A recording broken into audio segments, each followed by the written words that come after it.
el, el racionalismo, que es una corriente filosófica, una manera de concebir las cosas según la cual el hombre conoce exclusivamente por la razón. ¿No? Es una exaltación, una exageración de la razón humana. Efectivamente, el hombre es racional, es su nota esencial, la racionalidad, nuestra facultad distintiva, lo que nos distingue de las demás especies animales es el entendimiento o razón. Eso está fuera de duda, pero el hombre no conoce solo por la razón, conoce también por los sentidos, porque somos animales. Tenemos un conocimiento sensorial que es verdadero, es válido, absolutamente indispensable. Por ejemplo, ¿cómo sabemos que tenemos hambre o sueño o sed? Eso no es un acto de razón, es un acto, no es un acto, es una sensación. ¿Mm? Además, la vista, el olfato, el oído nos permiten apreciar el mundo exterior y luego la razón procesa esos datos que los sentidos nos proporcionan. De manera que el racionalismo es la exageración del valor de la razón. Pero, más que eso, el racionalismo lo que hace es descalificar la religión, descalificar la fe. La fe religiosa nos permite conocer ciertas verdades que por el solo entendimiento no podríamos alcanzar y que Dios nos ha revelado.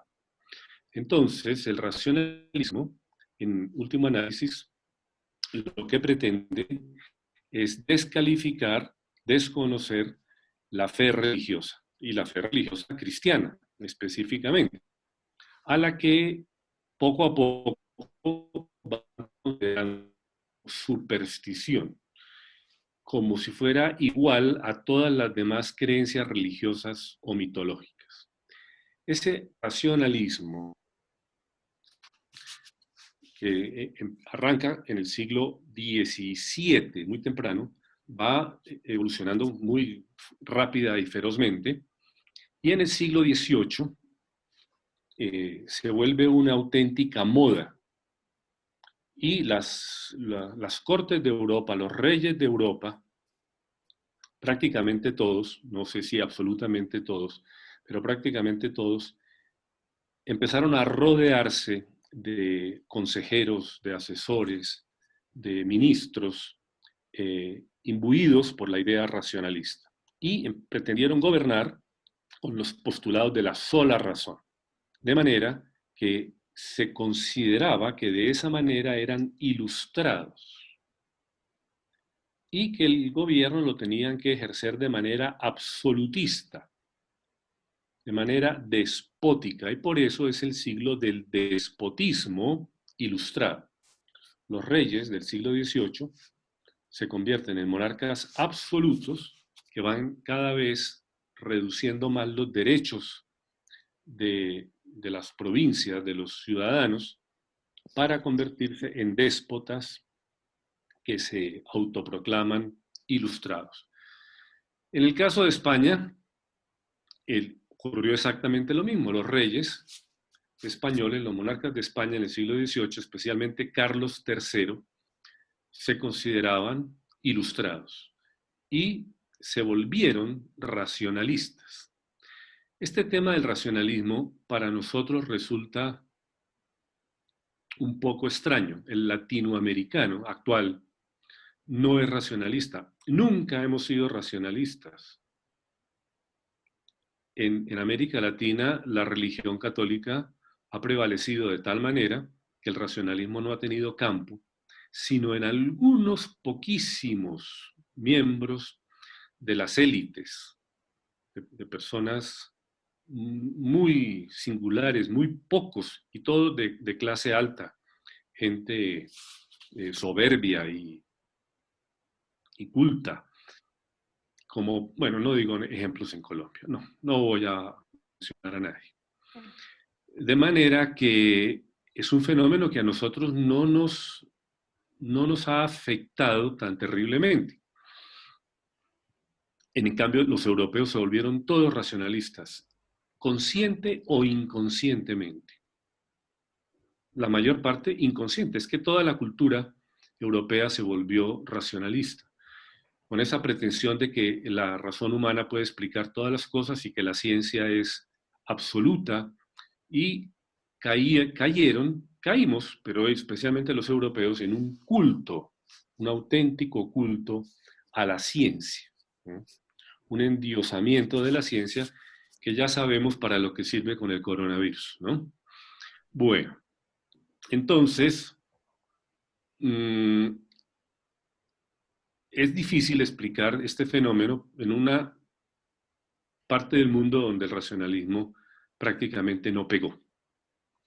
Cuando Juan Pablo II, bueno, Juan Pablo II estuvo 5 veces, algo así, en México. Fue el país que visitó más, junto con Polonia. Y en uno de esos viajes a México tuvo un encuentro con intelectuales latinoamericanos. Y dijo una cosa que es muy impresionante. El hombre latinoamericano parece construido a partir del corazón, para darle un garrotazo al racionalismo, al europeo que está construido a partir de la sola razón. Nosotros estamos construidos a partir del corazón, afortunadamente. Y eso se nota en todo, la manera de ser, de hablar, en la música. Pues es que la música latinoamericana es puro y absoluto sentimiento, puro corazón, pura pasión. De manera que entre nosotros el racionalismo ha tenido muy poco campo, salvo el caso de Argentina. Los argentinos actuales descienden, por lo menos la mitad de los argentinos actuales descienden de italianos, españoles y de otros pueblos europeos que llegaron a la Argentina recientemente. Cuando digo recientemente es 130, en los últimos 130 años. Y eso se detuvo, ese movimiento de inmigración se detuvo hace ya mucho tiempo. Pero esos argentinos actuales, sobre todo los de Buenos Aires, son descendientes de europeos ya infectados por el virus del racionalismo, que llegaron a la Argentina con ese bagaje racionalista en las maletas sin darse cuenta. No es que sea una cosa consciente, no. Es una cosa que está en la mentalidad de esos inmigrantes y que el pueblo argentino tiene en alguna medida. Por eso los argentinos nos parecen tan europeos, no solo por la presencia física, que es evidente, sino también por la manera de pensar y de actuar, aunque tienen una alta dosis también del elemento español apasionado, ¿no? Que se nota en la manera como juegan el fútbol, en los tangos, en muchos otros aspectos de la cultura. Pero nosotros, que somos más de la América indígena, de la América mestiza, no tenemos ese problema del racionalismo. Pero ese problema del racionalismo se estableció en las cortes de Europa y particularmente en la corte española, como en todas las demás. Bueno, ese era el tema del racionalismo. Entonces ahora pasamos a la llamada revolución de los comuneros. Yo creo que a Carlos Alberto le había prometido yo enviarle por WhatsApp algún tema. Bueno, al final me recuerda porque creo que no lo he hecho. Creo que sobre las expediciones científicas que patrocinó España. O sea, España, en esa época del racionalismo,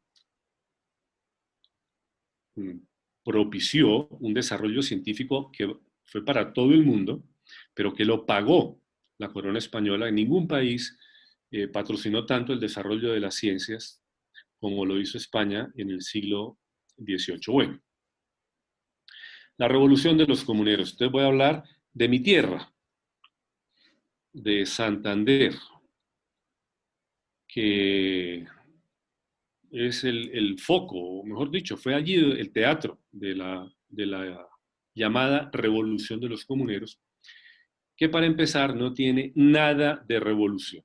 No es una revolución, es un nombre mal puesto.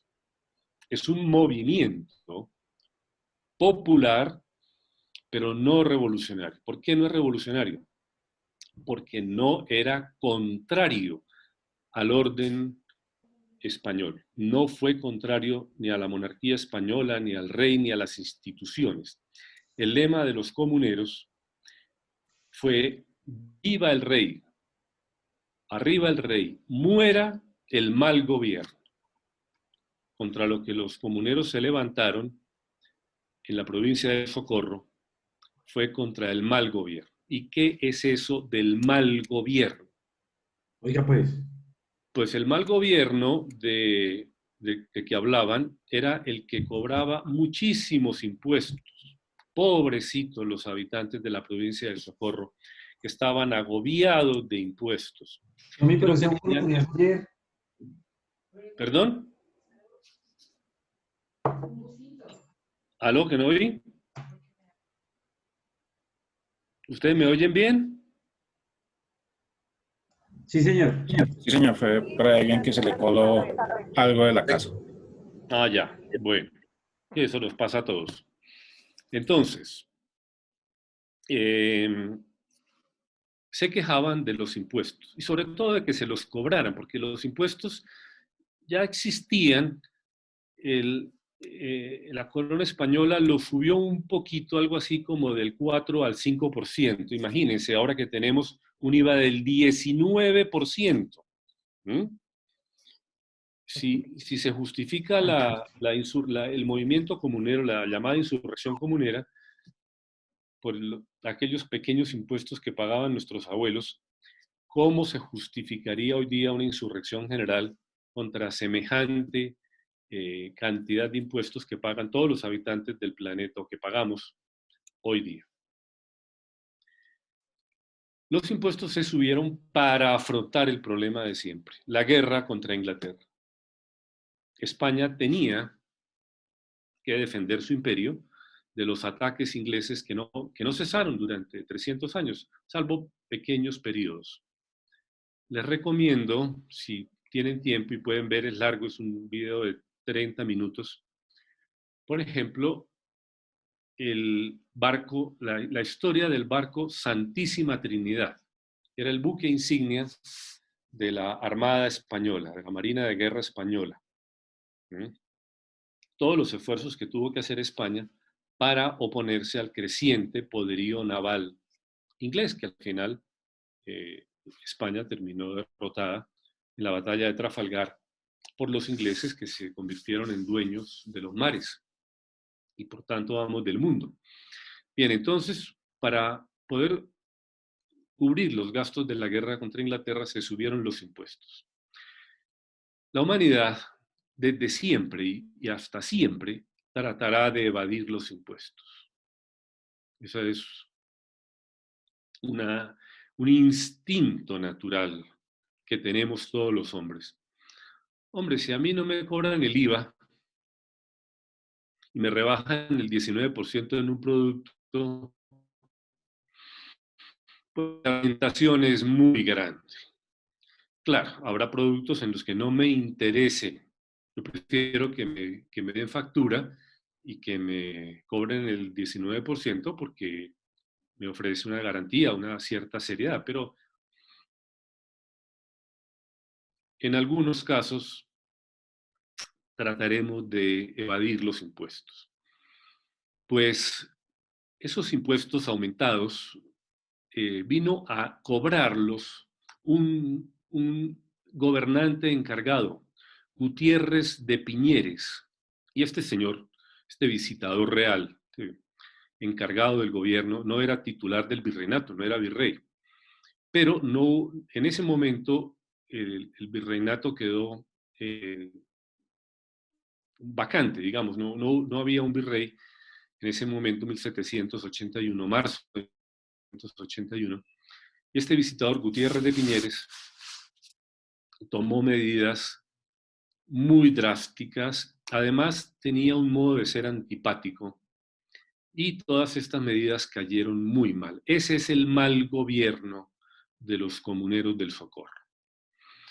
¿Y por qué en el Socorro? ¿Por qué ocurrió esto en el Socorro? Que no podía ocurrir en ninguna otra parte.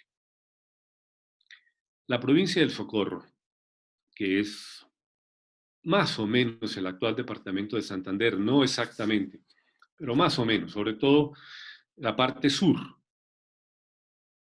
la provincia de Vélez, la provincia del Socorro y la provincia de San Gil,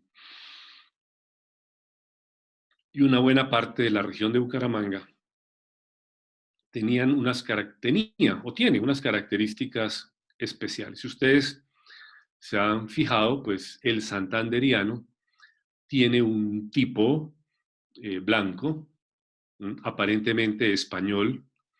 No es para que por allá cierta alumna se las dé de nada, ¿no? Porque todo es sangre indígena, de todas maneras, pero es evidente que el tipo humano del santanderiano es blanquito, ¿no? Es, bueno, medio amarillo por la envidia, pero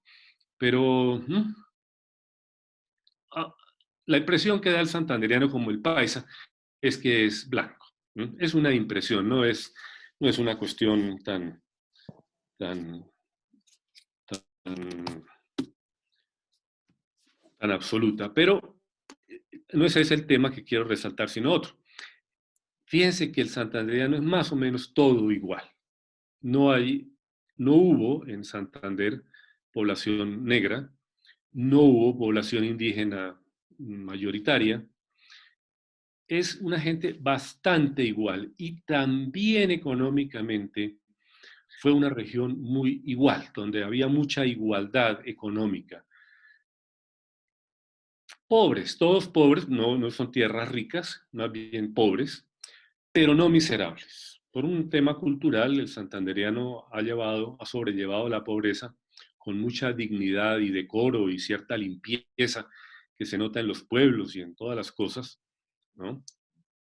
De manera que es una región en donde no había esas diferencias sociales y económicas tan marcadas como las que había en Santa Fe, en la provincia de Tunja, actual Boyacá, en el Valle del Cauca y en la propia provincia de Antioquia, donde hay una gran cantidad de población negra, o en la costa. Entonces, el santanderiano, el socorrano de entonces, era el pueblo como más igual, de nivel mediano, nivel económico y social y cultural mediano, una cultura no muy alta, una cultura mediana también.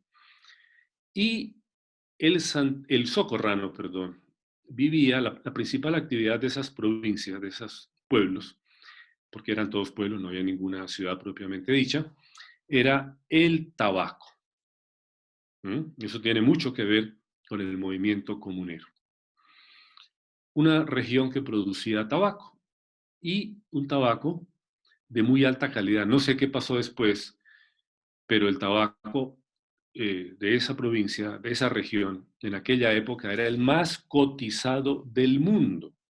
Así como hoy día, para referirnos a un buen tabaco, decimos que es un habano, y el habano, que es cubano, es sinónimo de tabaco.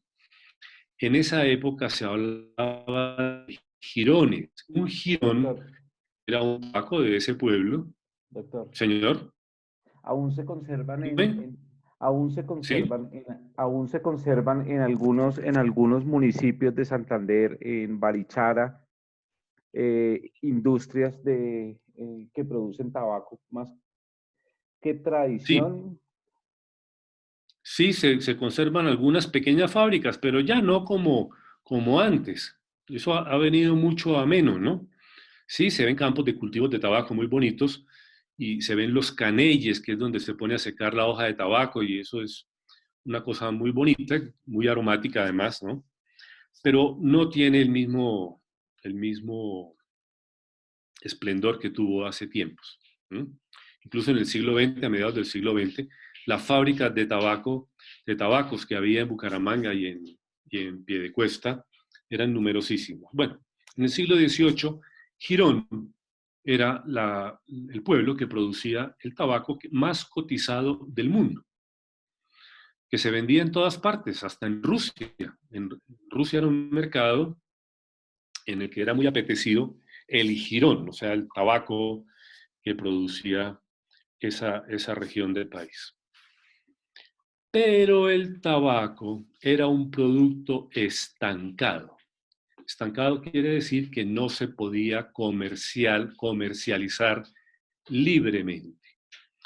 Era un producto que solo se podía comprar en los estancos. Yo no sé si ustedes alcanzaron a oír esa palabra, el estanco. Almacenes donde vendían ciertos productos. Cuando yo era niño, en el estanco se conseguía el aguardiente y todos los licores que se producían. Ya no quedaba más, sino el aguardiente. Era como el sitio donde se vendían licores producidos por cada departamento. Cada departamento tenía su fábrica de licores, su empresa de licores.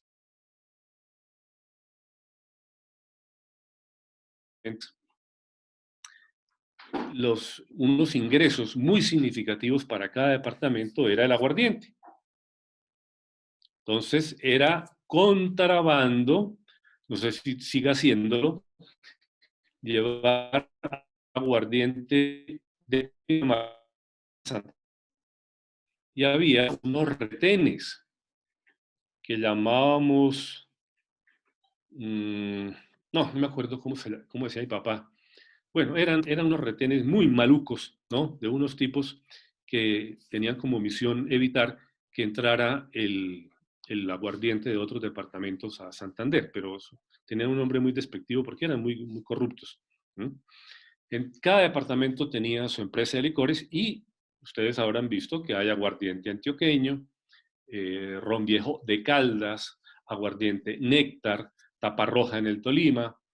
Bueno, cada departamento tenía su fábrica de licores que le producía ingresos fiscales y era prohibido comercializar de un departamento a otro. Había que pagar impuestos para llevar el aguardiente de un departamento a otro. Y cuando yo era por ahí jovencito, el aguardiente más famoso era el de Caldas, no me acuerdo cómo se llama, Cristal, aguardiente Cristal. Y era muy caro, que tenía que pagar impuestos para ser vendido en Santander, en Bucaramanga. Bueno, pues esa es una reminiscencia que nos quedó hasta hace poco del estanco. Productos estancados eran, en la época colonial, el aguardiente, el tabaco y los naipes.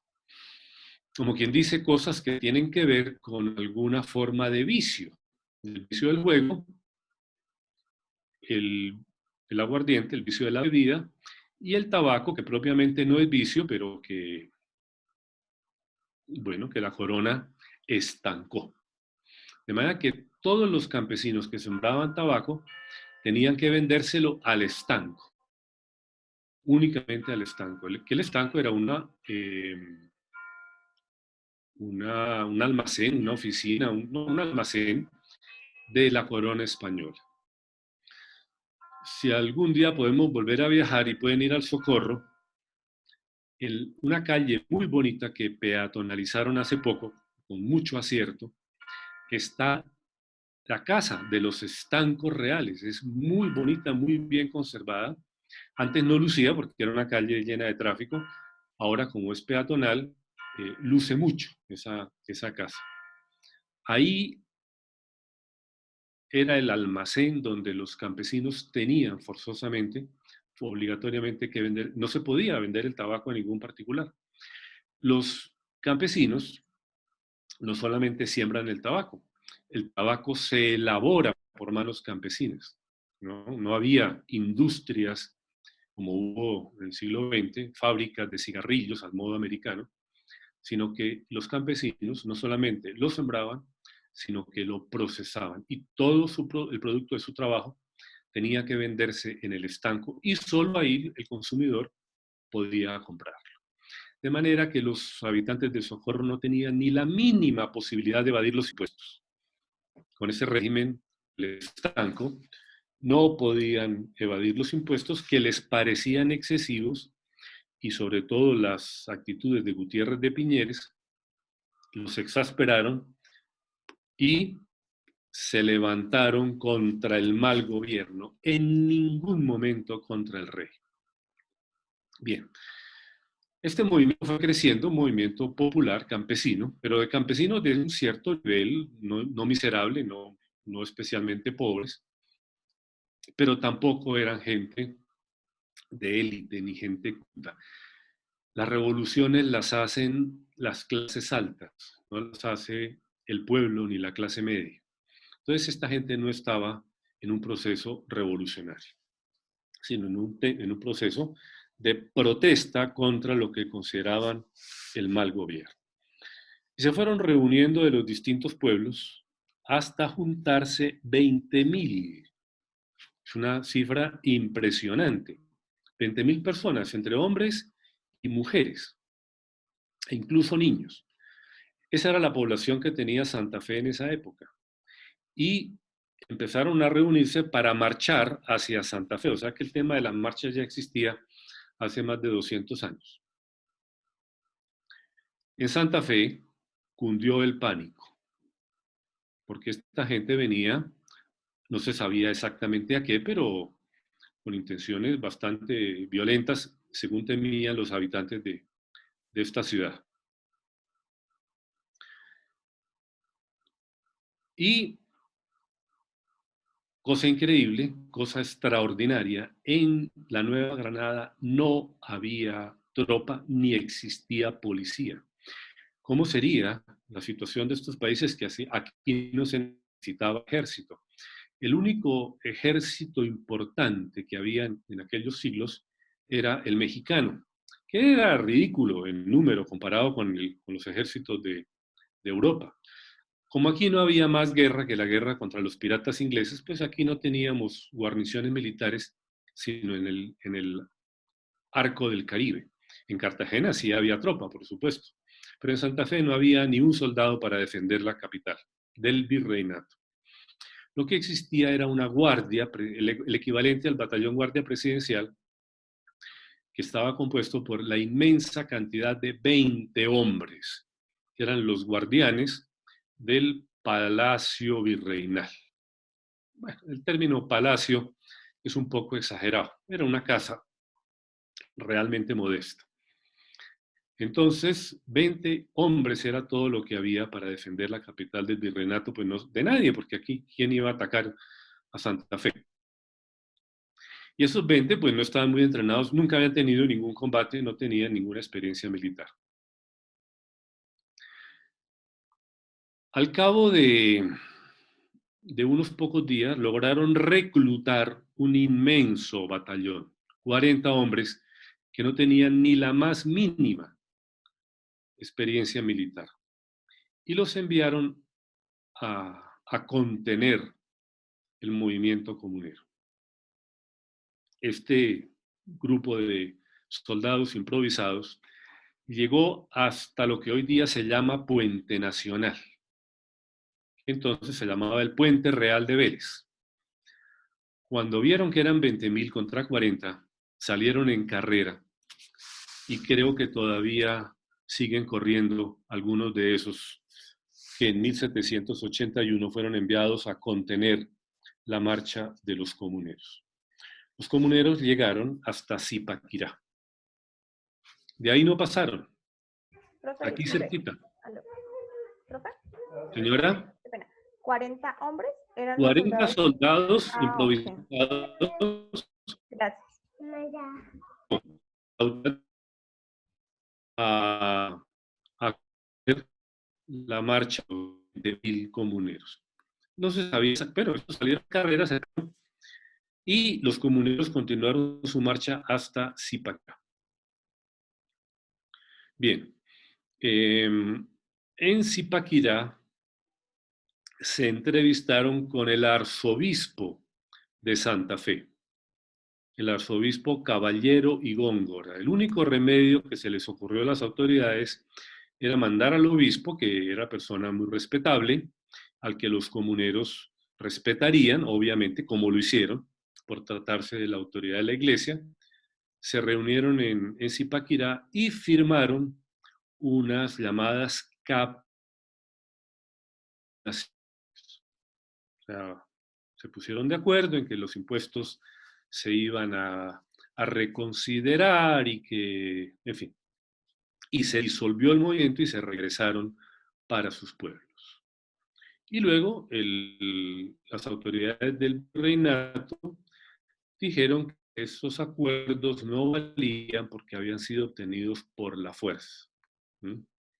Con lo cual pues, se sufrió una decepción muy grande porque la gente se sintió traicionada, incluso por el propio obispo, aunque no fue el obispo el que los desconoció, sino ya las autoridades civiles, pero no se recompuso el movimiento. Solo algunos hombres, ya con intenciones no tan buenas, siguieron el movimiento. José Antonio Galán, por ejemplo, y otros, pero ya quedaron muy poquitos. Y esos terminaron ejecutados. Se les condenó a la pena de muerte por rebelión. Ya parece que las intenciones no eran tan buenas. Pero ese segundo movimiento no fue popular. En Zipaquirá se acabó el movimiento popular. Bueno, toda esta larga historia de los comuneros para un solo propósito, para tratar de demostrarles que no es un antecedente de la independencia de la Nueva Granada, porque es un movimiento popular y la independencia fue hecha por gente de élite, por los criollos. Es la palabra que tenemos que usar propiamente. La independencia fue adelantada por los criollos, por la clase privilegiada, que después, ya en el siglo XX, por influencia marxista, ha sido llamada la oligarquía, y especialmente la oligarquía bogotana. Los estudios más interesantes sobre este tema de la oligarquía bogotana los hizo Arturo Abella. Arturo Abella, pues ustedes no lo conocieron, era un viejito muy simpático, tenía un programa de televisión cuando eran en directo y sin edición sobre temas de historia y era muy agradable de ver. Hablaba muy sabroso el viejito, era una caja de música y muy sabio. Yo creo que Arturo Abella, el doctor Arturo Abella, tenía sus exageraciones, pero no muchas. Y un libro muy bueno, que nadie ha podido refutar, de Arturo Abella es El Florero de Llorente. Si alguna vez lo encuentran por ahí, ese es un libro prácticamente prohibido, no se consigue, no se volvió a editar nunca, porque desmitifica la independencia y hace quedar a la aristocracia bogotana, a la oligarquía santafereña, como lo que era. No digo la palabra. Bueno, entonces pasamos ahora a las causas de la independencia de Hispanoamérica. Como Doctor, nos queda menos de un minuto, creo que tenemos que cortar y volver a reiniciar. Sí, señor. Bueno, entonces reiniciamos en unos 5 minutos, o en 10, Carlos Alberto. 10 minutos, listo. Sí, 10 minutos. Vale. Bueno, muchas gracias. Bueno. Profe, ¿causas de la independencia de qué? De Hispanoamérica. Listo. Gracias. Bueno.